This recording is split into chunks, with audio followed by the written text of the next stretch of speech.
आइए दोस्तों, क्लास को आज फिर कंटिन्यू करते हैं। चलिए, जहां तक हम लोग पिछली क्लास में पढ़े थे उसके आगे हम लोग चलते हैं। Just a minute.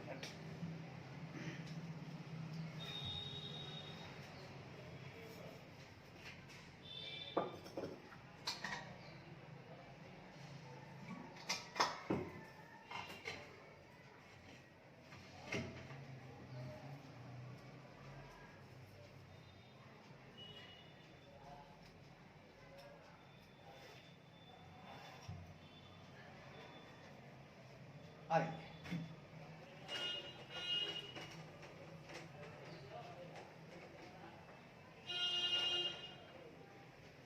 हम लोगों ने कल चर्चा किया था इनका, क्या चर्चा किया था साहब? हम लोगों ने जो कल चर्चा किया था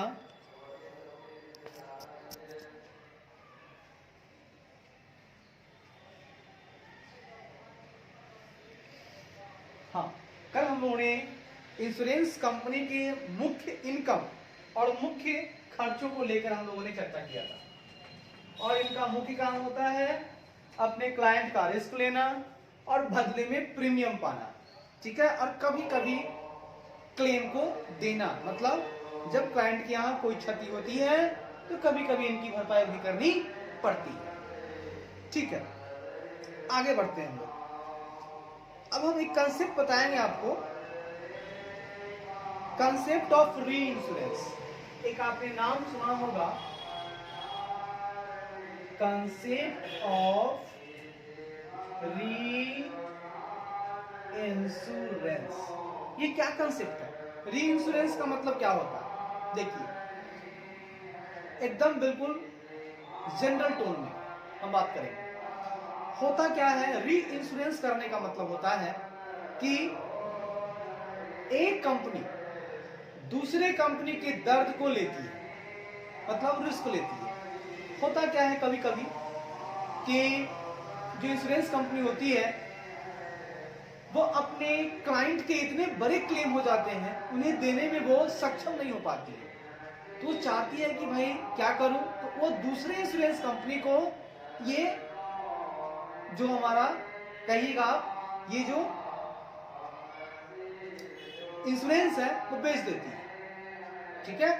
कि अब इसमें क्या फायदा होता है और क्या घाटा होता है?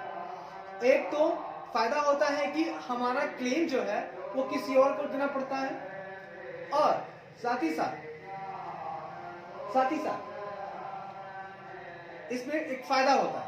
अब जैसे हम चर्चा करेंगे आगे, अब सुनिएगा गौर से। कभी कभी कोई क्लाइंट 100 लाख का प्रीमियम देती है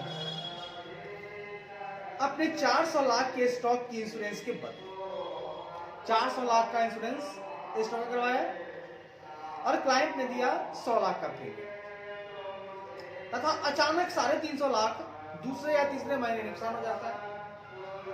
तो ऐसी हालत में इंश्योरेंस कंपनी अपने रिस्क को डिवाइड कर लेती है, अर्थात वह दूसरी इंश्योरेंस कंपनी को अपनी इंश्योर्ड पॉलिसी, ठीक है, जो पॉलिसी वो परचेज की हुई है, पॉलिसी जो मतलब हाँ, जो पॉलिसी उसने सेल कर रखा है, सॉरी, जो क्लाइंट को सेल किया है, उसको क्या करती है, वो दूसरी कंपनी को बेच देती है और बोलती है मैं 50% प्रीमियम तुम्हें दे दूंगा।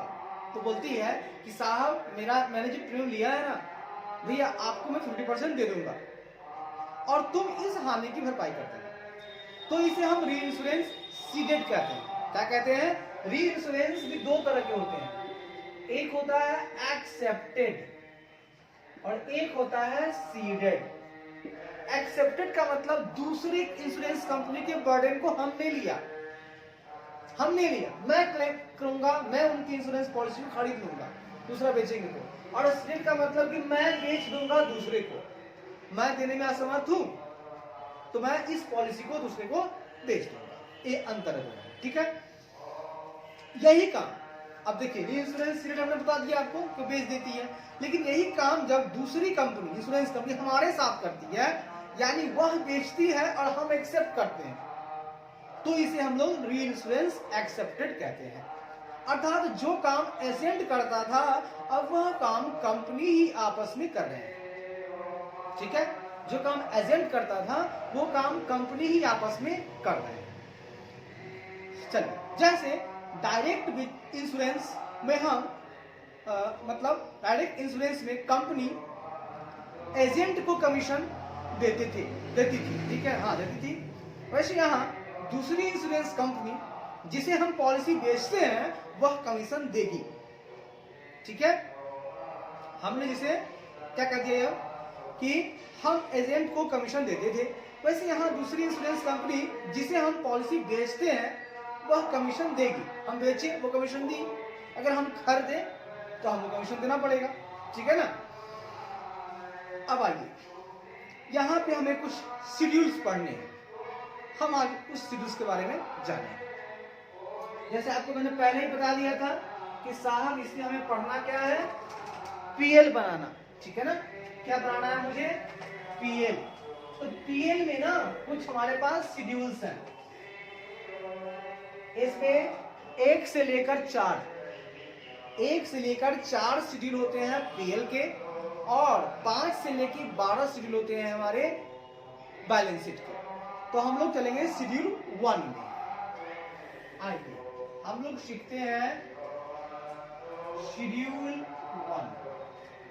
शेड्यूल 1 क्या होगा, तो आपको बताया मैंने कि स्टार्टिंग इनकम से होता है ना। तो सबसे पहले शेड्यूल 1 होगा प्रीमियम अर्न का। किसका होगा, प्रीमियम अर्न का। मेरे बच्चे आप लोग भी लिखते चलेंगे। शेड्यूल 1 होगा हमारा प्रीमियम अर्न का। तो देखिए, अब इसको थोड़ा ध्यान समझेंगे। प्रीमियम अगर आप डायरेक्ट बिजनेस में हैं तो प्रीमियम आपको मिलेगा, ये प्रॉफिट है। Premium on direct business. Direct business में प्रीमियम की राशि आपको डायरेक्ट मिलेगी, ये आपके लिए पॉजिटिव साइन है, मतलब कि आपने रिसीव किया, आया। दूसरा, अगर आपने प्रीमियम ऑन री इंश्योरेंस एक्सेप्टेड, अब देखिएगा, प्रीमियम ऑन री इंश्योरेंस एक्सेप्टेड, आपने एक्सेप्ट किया है, दूसरी कंपनी ने बेचा है और आपने एक्सेप्ट किया है। जब आपने एक्सेप्ट किया है तो प्रीमियम पाने का अधिकारी भी आप हैं, ये भी आपके लिए पॉजिटिव साइन है। उसके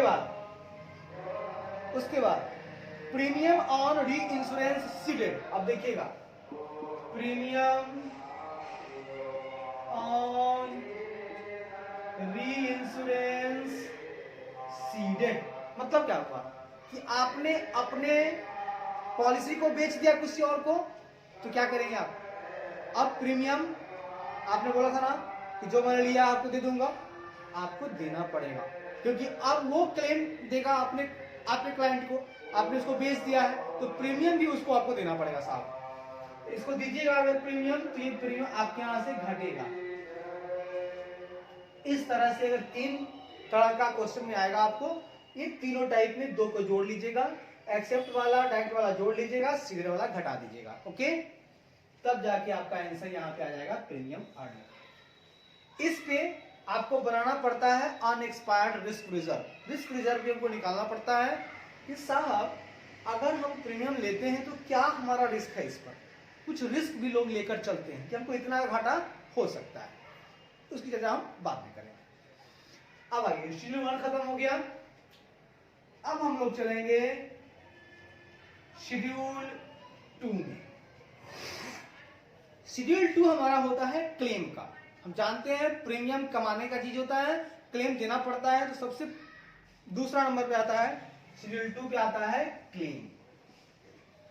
चलिए, क्लेम में फिर वही बात है, अगर आपको क्लेम ऑन डायरेक्ट बिजनेस है, क्लेम ऑन डायरेक्ट बिजनेस, तो साहब आपने पॉलिसी बेची है, ठीक है, आप रिस्क ले रहे हैं, तो क्लेम देना पड़ेगा। अगर आपका क्लाइंट को क्षति होती है तो क्लेम आपको देना पड़ेगा, यानी कि पेड करना होगा आपको। चलिए वहीं पे क्लेम ऑन री इंश्योरेंस एक्सेप्टेड, क्लेम ऑन री इंश्योरेंस एक्सेप्टेड। मेरा कहना है कि आपने एक्सेप्ट किया है, दूसरी कंपनी ने आपको बेचा है, आपने एक्सेप्ट किया है। तो एक्सेप्ट किया है इसका मतलब अगर यहां पे फिर उस क्लाइंट को कुछ देना पड़ेगा तो आपको भी यहां पे क्लेम देना पड़ेगा, क्योंकि आपने दर किसी का दर लिया है, मतलब आपने क्या किया, एक्सेप्ट किया है, तो उस क्लाइंट को आपको पेमेंट करना पड़ेगा। लेकिन क्लेम ऑन री इंश्योरेंस सीडेड, क्लेम ऑन री इंश्योरेंस सीडेड, आपने बेच दिया है, ठीक है। यानी ये कहना चाहता है कि अगर आपने अपना जो पॉलिसी है वो किसी और को बेच दिया है तो क्लेम क्या आपको देना होगा? आपको नहीं देना होगा, क्लेम आपको नहीं देना होगा, बल्कि आपको क्लेम मिलेगा क्योंकि आपने बेच दिया, ठीक है। तो क्षति होगी तो वो बंदा जो दूसरी कंपनी वो आपको देगा क्लेम, ठीक है। यहां पे ये आपका रिसीव हो जाएगा, फिर इस तीनों को जोड़ लीजिएगा, ये आपका रियल क्लेम आ जाएगा। इसको हम लोग पीएल में ले चलेंगे, नो डाउट। चलिए दो हम शेड्यूल पढ़ लिए, एक मिनट दोस्तों।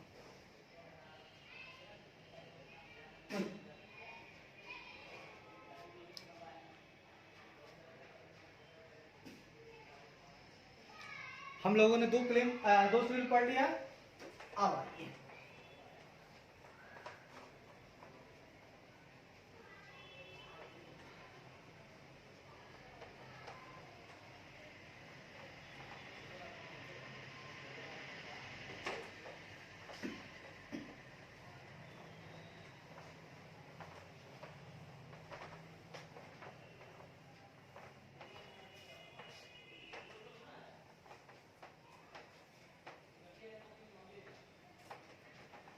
अब हम लोग चलेंगे अगले शेड्यूल की तरफ, जिसको हम लोग बोलते हैं शेड्यूल 3।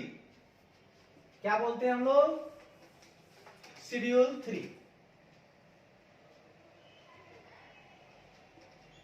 जिसको प्यार से बोला जाता है commission.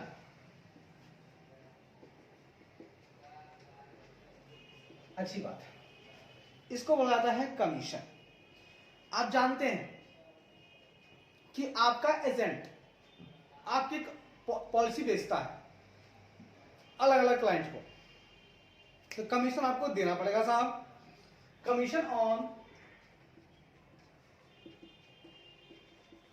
On direct business. Direct business में आपको कमीशन क्या करना होगा? पेड करना होगा साहब। उसके बाद कमीशन ऑन री इंश्योरेंस एक्सेप्टेड, कमीशन ऑन री इंश्योरेंस एक्सेप्टेड। बात समझिएगा, आपने क्या किया, इंश्योरेंस परचेज किया है, तो साहब जब आपने इंश्योरेंस परचेज किया किसी का, तो आपको क्या करना होगा? कमीशन देना होगा। तो यहां पर एक्सेप्ट करेंगे किसी और का, तो आपको कमीशन देना पड़ेगा। वहीं पर हम बात करेंगे कमीशन ऑन री इंश्योरेंस सीडेड।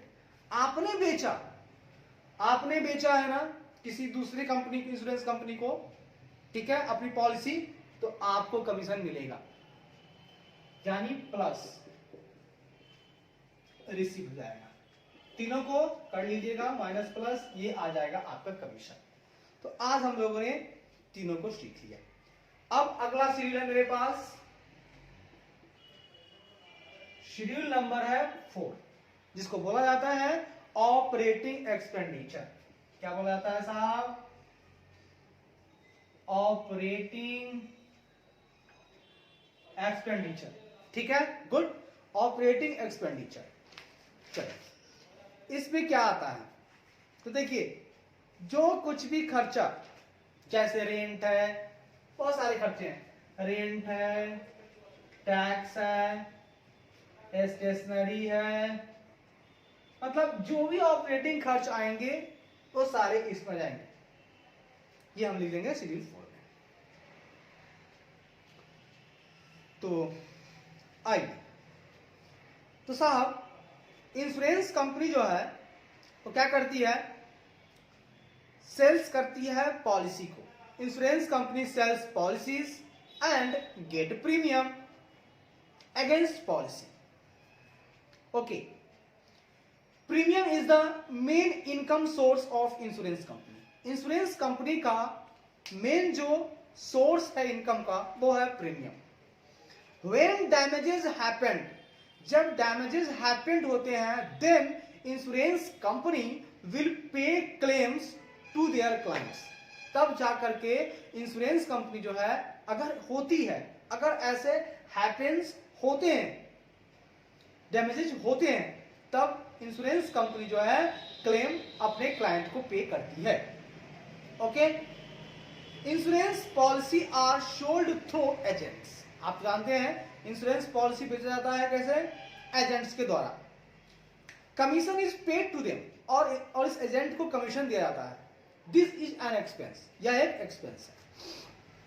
अगला पॉइंट है री इंश्योरेंस मीन्स क्या होता है, शेयरिंग ऑफ रिस्क। री इंश्योरेंस का मतलब होता है रिस्क को शेयर करना। अगर कोई इंश्योरेंस कंपनी ऐसा करती है तो ह्यूज क्लेम की राशि से बच जाती है। वहां, ठीक है, हम वहां बात करेंगे कि वह सॉल्वेंट होने से भी बच जाती है, क्योंकि दूसरी इंश्योरेंस कंपनी इस इंश्योरेंस कंपनी की बोझ को कम कर देती है। री इंश्योरेंस इज आइदर एक्सेप्टेड, यानी दूसरे का दर्द लिया, या हमने बांटा। ठीक है, एक्सेप्ट करने का मतलब दूसरे का दर्द हमने लिया या बांटा, और सीडेड का मतलब होता है अपना दर्द दूसरे को दिया। ठीक है, या हमारा दर्द दूसरे ने लिया। Okay, the profit and loss account of insurance company is not prepared in schedule 3 format. Schedule 3 format में हमारा पीएल नहीं बनता है इंश्योरेंस कंपनी का। It has its own format, इसका अपना फॉर्मेट होता है। It is prepared in vertical format, form sorry, yes, यह वर्टिकल फॉर्म में होता है, लेकिन शेड्यूल 3 के हिसाब से नहीं होता है। कंपनी का कुल बिजनेस है, ठीक है, क्या है, फायर है, मरीन है मतलब समुद्री, और जनरल इंश्योरेंस है। 3 है, फायर, मरीन, जनरल इंश्योरेंस। अब आइए सर, कंपनी 2 पीएल बनाती है, एक होता है ऑपरेटिंग, एक होता है नॉन ऑपरेटिंग। ठीक है, ऑपरेटिंग में बनता है रिवेन्यू अकाउंट, और नॉन ऑपरेटिंग में बनता है पीएल अकाउंट। पीएल अकाउंट में टैक्सेशन आता है और एप्रोप्रिएशन भी आते हैं, लेकिन रिवेन्यू अकाउंट में सिर्फ 3 चीजें आती हैं, प्रीमियम, क्लेम, ऑपरेटिंग एक्सपेंस और कमीशन आदि, बस। अब हम समझते हैं, मानो जैसे ट्रेडिंग से जीपी तथा पीएल से एनपी निकलता है ना, ठीक है, पीएल से एनपी। तो ऑपरेटिंग में 3 कॉलम होते हैं। ऑपरेटिंग में क्या होते हैं, 3 कॉलम होते हैं। किस किस का, फायर का, मरीन का और जनरल। और 3 है, 3 तरह के इंश्योरेंस है, तो 3 कॉलम बनते हैं। लेकिन ये हम बात कर रहे हैं ऑपरेटिंग का, जो रेवेन्यू का बनता है उसका। लेकिन नॉन ऑपरेटिंग में अगर हम बात करें तो पीएल का बस 1 कॉलम बनता है।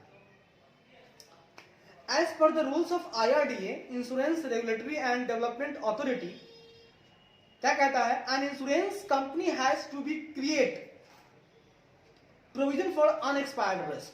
क्या IRDA कहता है कि अरे वो इंश्योरेंस कंपनी, तुम एक काम करो, तुम क्रिएट करो। भाई क्या क्रिएट करोगे भैया, तो देखो भैया, देखो भैया,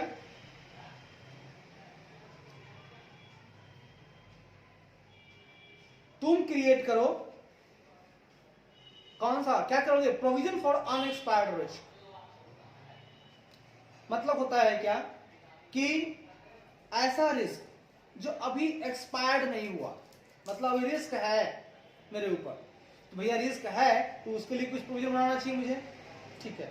तो कहती है कि फायर इंश्योरेंस जो है उसके लिए तुम्हें 50% ऑफ नेट प्रीमियम बनाना होगा और मरीन के लिए 100% ऑफ नेट प्रीमियम बनाना होगा और अदर जनरल इंश्योरेंस के लिए गिवन रहेगा, ठीक है, कि कितना परसेंट होगा प्रीमियम का। वैसे 50% ही माना जाता है। यहां ओपनिंग या पिछला प्रोविजन जो होगा, ठीक है, देखिए ये जो प्रोविजन बनेगा अनएक्सपायर्ड डिस्चार्ज का 2 होगा।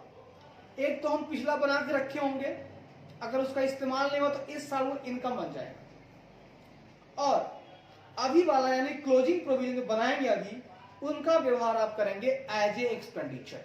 भैया ये खर्चा है, ये करना पड़ेगा, हम मानते हैं, नहीं हुआ तो इनकम बन गया अगले साल। तो इस तरह से हम लोग इंश्योरेंस कंपनी जो है क्रिएट करती है, ठीक है, समटाइम एक्स्ट्रा प्रोविजन भी करती है which is called additional reserve for an unexpired risk. वो कभी कभी कुछ एडिशनल भी करती है जिसको बोला जाता है एडिशनल। चलिए अब हम बात करेंगे, एक क्वेश्चन बनाएंगे, इससे हम लोगों को ज्यादा क्लैरिटी आएगी। आइए ना जरा सा हम लोग क्वेश्चन बना करके इसको डिटेल में समझें, ठीक है। तो आइए हम लोग डिटेल में इसको समझते हैं। Okay, let's do. पेज 171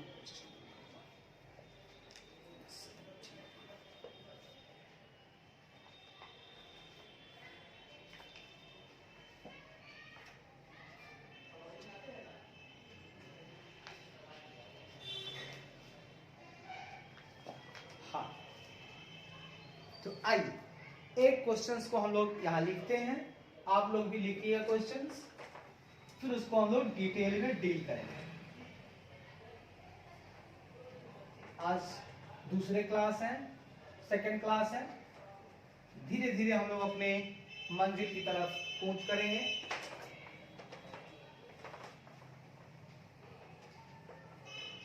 आइए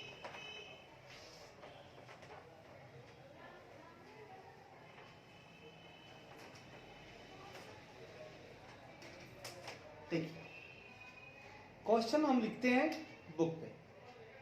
क्वेश्चन है prepare the fire insurance revenue account.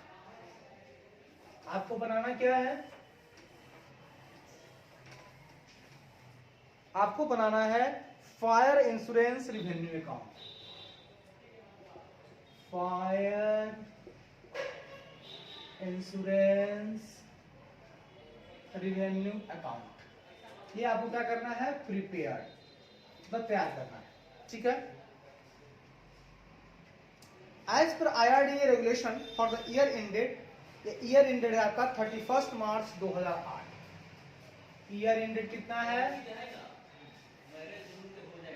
31 मार्च 2008। हमारे पास कुछ डाटा है साहब, जरा देखेंगे। डाटा है क्लेम पेड है 4,90,000, लिखिएगा साहब, क्लेम पेड है मेरे पास 4,90,000। उसके बाद लीगल एक्सपेंस रिगार्डिंग क्लेम, ये है मेरे पास लीगल एक्सपेंसेस रिगार्डिंग क्लेम, ये है मेरे पास 10,000। गुड। उसके बाद प्रीमियम रिसिप्ट है मेरे पास 13 लाख, प्रीमियम रिसिप्ट है मेरे पास 13 लाख। गुड। री इंश्योरेंस प्रीमियम, री इंश्योरेंस ये हो गया प्रीमियम, सॉरी प्रीमियम रिसिप्ट हो गया 13 लाख। री इंश्योरेंस प्रीमियम पेड, री इंश्योरेंस प्रीमियम पेड, ये है मेरे पास, आयुष कहाँ है, आयुष को भेजो ना, ये है मेरे पास 1 लाख, ठीक है। उसके बाद कमीशन है मेरे पास 3 लाख,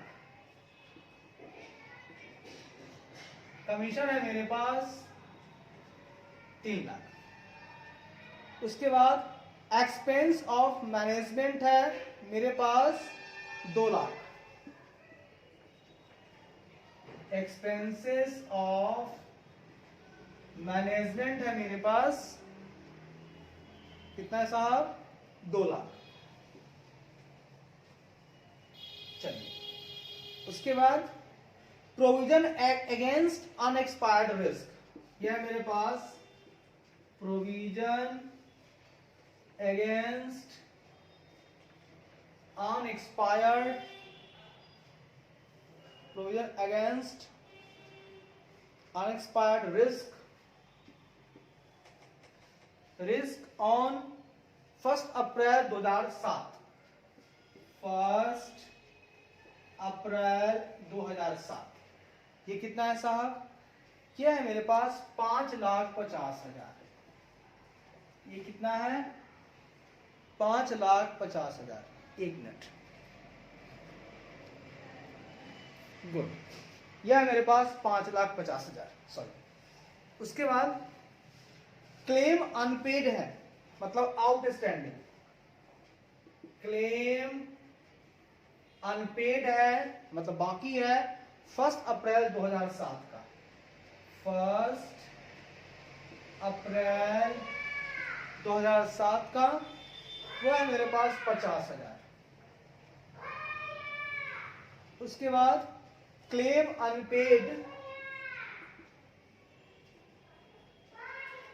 अनपेड है मेरे पास 31 मार्च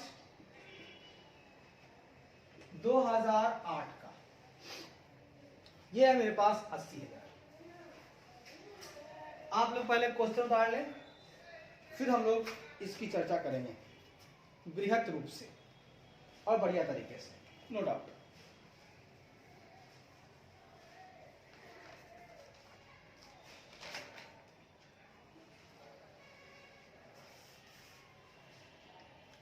आइए मेरे बच्चों, मैं समझता हूं कि आप लोग वीडियो को रोक करके क्वेश्चन उतार चुके होंगे। आइए अब हम आगे बढ़ते हैं। बहुत ही क्वेश्चन अच्छा है, बहुत ही प्यारा सा है, बहुत ही बढ़िया शानदार क्वेश्चन है। समझ लीजिएगा, पहले क्लेम पेड दिया हुआ है, अब हम इसको यहीं पे देख लेते हैं। ये मेरा हो गया शेड्यूल 2, लीगल एक्सपेंस है, ये भी शेड्यूल 2 का आ गया। और प्रीमियम ये है मेरे पास शेड्यूल 1 का है। कमीशन है मेरे पास शेड्यूल 3 का है। ये मेरे पास शेड्यूल 4 का है। ये क्लेम भी इसी का पार्ट है, शेड्यूल 2 का पार्ट है। ये सारे पार्ट पता चल गए। अब हम लोग आगे बढ़ते हैं, देखिए 1 bye 1।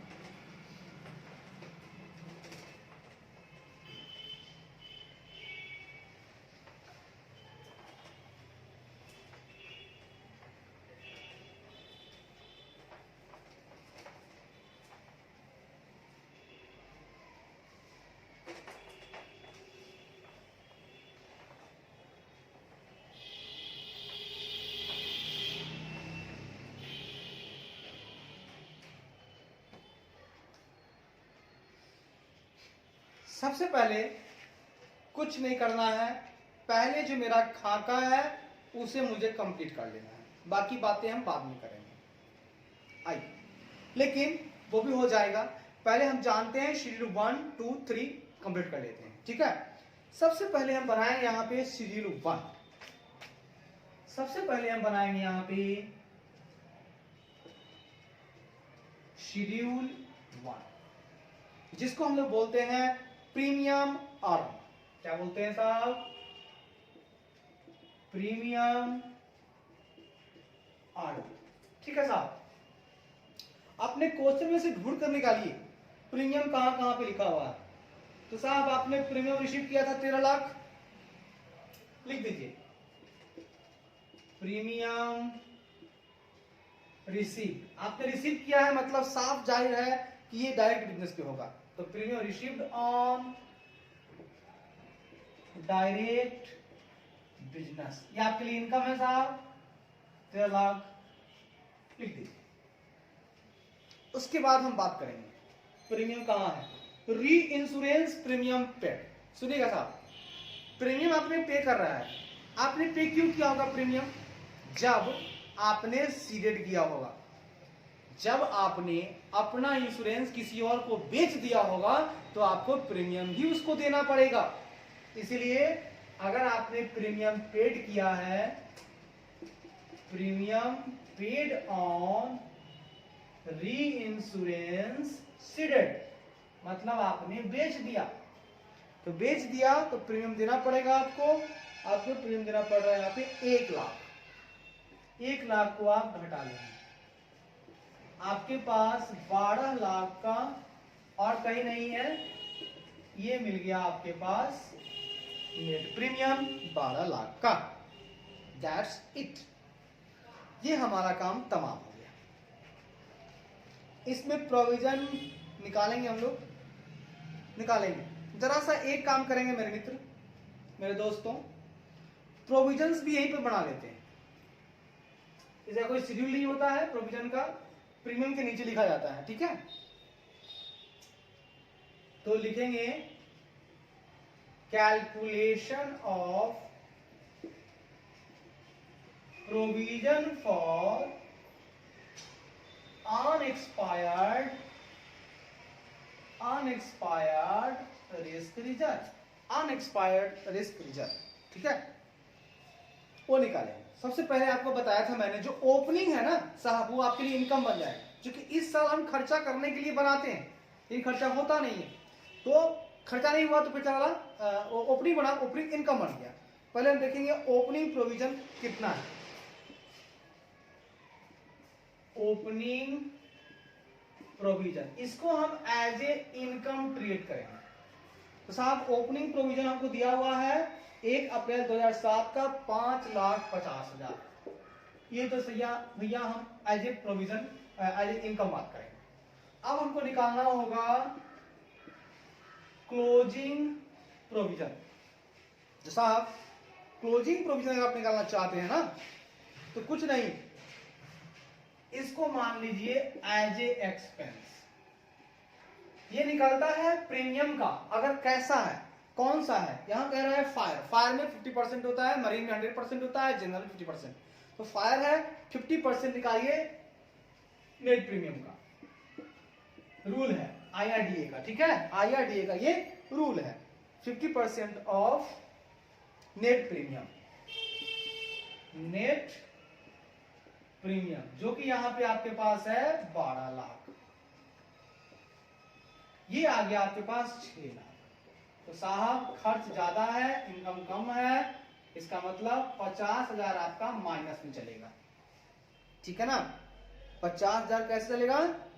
As a expense minus में दिखेगा। तो 2 काम आपने कर लिया। चल अब हम चलेंगे शेड्यूल नंबर 2 पे।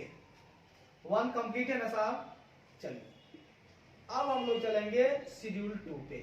यहां निकालेंगे हम लोग क्लेम। सबसे ऊपर आपको दिखाएगा क्लेम आपके पास कितना आपने दिया है, claim paid on direct business 4,90,000, ठीक है, आपने कितना दिया? 4,90,000। क्लेम पहले लिखिएगा, क्लेम पेड 4,90,000। इसका रूल याद रखिएगा, एक रूल है। रूल क्या है इसका, सुनिएगा क्या है रूल। क्लोजिंग जोरो ओपनिंग घटाओ, क्लोजिंग जोरो ओपनिंग घटाओ, क्लोजिंग जोरो ओपनिंग घटाओ, क्लोजिंग जोरो ओपनिंग घटाओ। किसी भी खर्चे के लिए या किसी भी इनकम के लिए इस क्वेश्चन में बस इतना याद रखना है, क्या? क्लोजिंग जोरो ओपनिंग घटाओ, क्लोजिंग जोरो ओपनिंग घटाओ, क्लोजिंग जोरो ओपनिंग घटाओ, क्लोजिंग जोरो ओपनिंग घटाओ। यहां पे हम लोग क्लोजिंग को जोड़ेंगे, एड क्लोजिंग। क्या क्लोजिंग? क्लोजिंग आउटस्टैंडिंग, मतलब क्लोजिंग बकाया, क्लोजिंग आउटस्टैंडिंग हम लोग जोड़ेंगे। तो क्वेश्चन में दिया हुआ है क्लोजिंग आउटस्टैंडिंग 80,000, तो साहब 80,000 को हम लोग जोड़ देंगे, लीजिए सर जोड़ दिए, और लेस कर देंगे हम लोग ओपनिंग आउटस्टैंडिंग। ओपनिंग आउटस्टैंडिंग को साहब हम घटा देंगे। साहब ओपनिंग आउटस्टैंडिंग कितना है?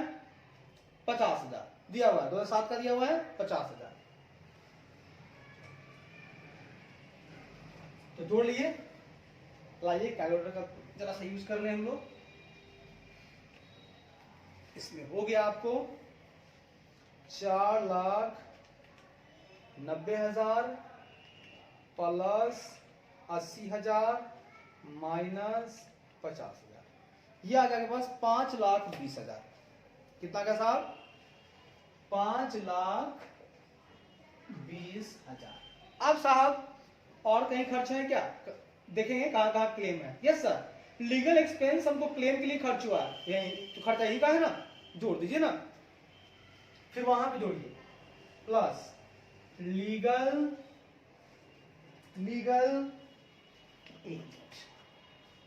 लिख दीजिए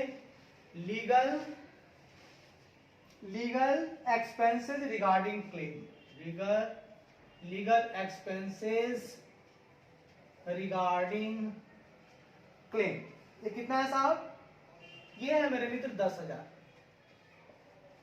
ये टोटल हो गया आपके पास 5,30,000।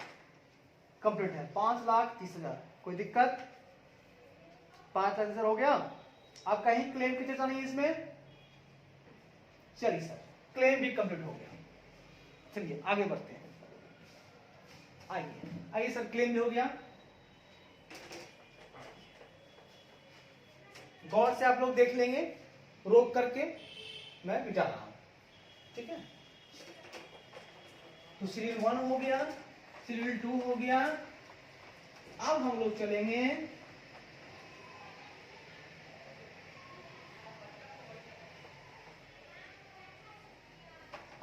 चलेंगे शेड्यूल 3 में साहब। आइए,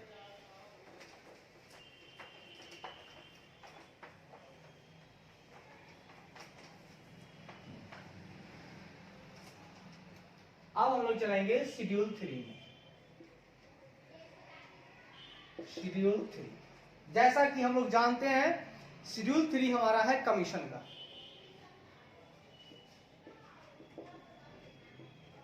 कमीशन के लिए कितने सारे बातें थे? कमीशन दिया हुआ है 3 लाख। भैया कमीशन हमने पेड किया होगा, लिख दे सीधा, कमीशन पेड 3 लाख। इसमें कुछ नहीं करना है, इसमें क्या करना है? कुछ नहीं करना है। शेड्यूल 4 भी यहां पर आसान दिया हुआ है। शेड्यूल 4 जिसको हम लोग बोलते हैं क्या? Operating expenses. क्या बोलते हैं साहब? Operating expenses. इसके अंतर्गत आता है, यहां पे दिया हुआ है ना, एक्सपेंसेस ऑफ मैनेजमेंट, यही है इसका 2 lakh. Expenses of management, expenses of management 2 lakh. अब सारे शेड्यूल आपके तैयार हो चुके हैं, बस हमें उस खांचे पे जाके फिट बैठा देना है। आइए, ठीक है। अब चलिए, सब कुछ थोड़ा सा ध्यान से करना है, बार बार प्रैक्टिस करना है, कोई दिक्कत नहीं आएगी साहब, बिल्कुल कोई दिक्कत नहीं आएगी, मैं चैलेंज देता हूं। हमें डर हमें डराता है, डर के आगे जीत है, इस बात को याद रखिए। तो आइए मेरे मित्र, हम लोग बात करेंगे, बनाना क्या है मुझे? Fire insurance revenue account. क्या बनाना है साहब?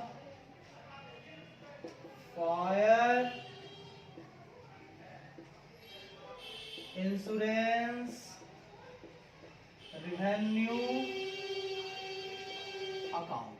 कुछ नहीं करना है, वर्टिकल फॉर्म को खोलना है, साहब खोल दिए हम।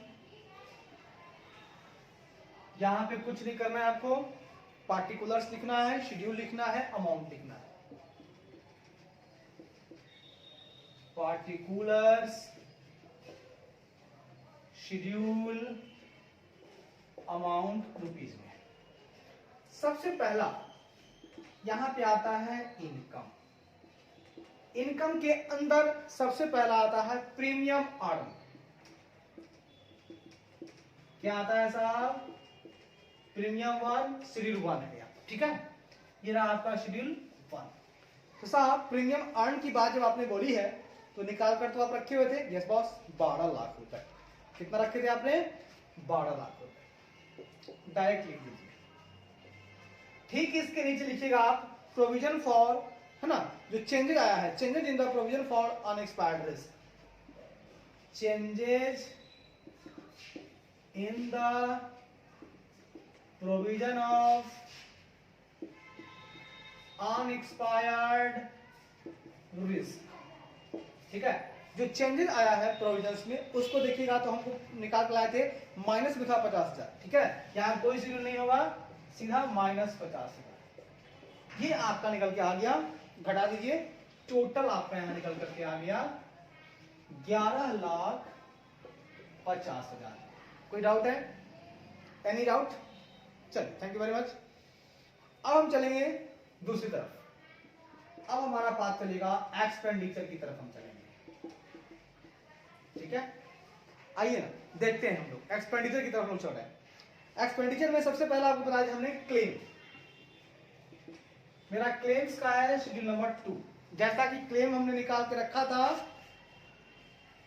5,30,000। ठीक है ना, 5,30,000, बस यहां देना है 5 लाख, इसको बंद कर दीजिए, 5,30,000।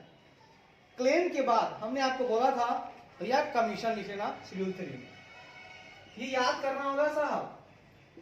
इसके बाद ये आएगा, बस वही लिखना है, कमीशन 3 नंबर में हमने निकाल कर रखा था। कमीशन कितना था? कुछ नहीं करना था, 3 लाख लिखा हुआ था, हमने 3 लाख लिख दिया। उसके बाद हमारे पास था ऑपरेटिंग एक्सपेंसेस, हमारे पास था ऑपरेटिंग एक्सपेंसेस जो कि शेड्यूल 4 में आता है। वो हमने निकाल कर रखा था, नहीं निकला हुआ था 2 लाख, कुछ खास नहीं था। अब साहब इसको टोटल कर लीजिए आप, खर्चा साइड, तो 5 3 8 2 10,30,000, 10,30 हो गया ये, और 11,50 हो गया वो। अब आप निकालेंगे यहां से ऑपरेटिंग प्रॉफिट। क्या निकालेंगे साहब? Operating profit 1 minus 2। इनकम 11,50 है, 11 में से 10 किया तो 1 लाख, 1 लाख ये 50 का तो 20, 1,20,000 का आपके पास आ गया प्रॉफिट। बस यही प्रॉफिट आपको निकालना था फायर इंश्योरेंस का, ये आपको निकल के आ गया। कंपनी को इतना ज्यादा प्रॉफिट हुआ है। तो चलिए मेरे मित्रों, आज का क्लास यहीं तक मैं क्लोज करता हूं। फिर नेक्स्ट डे को हम क्लास करेंगे और बहुत अच्छी तरीके से करेंगे, बहुत बढ़िया करेंगे, कोई प्रॉब्लम नहीं आएगी। हम लोग ऐसे ही आगे बढ़ेंगे। पहला क्लास था तो थोड़ी सी मुझे भी हो रही थी, आप कह सकते हैं कि पहली बार थोड़ी सी होती है। फिर मैं कंटिन्यू करूंगा और इसको और बेहतरीन तरीके से लेकर चलूंगा। तो चलिए, thank you very much, bye bye, अल्लाह हाफिज। हाँ चलो।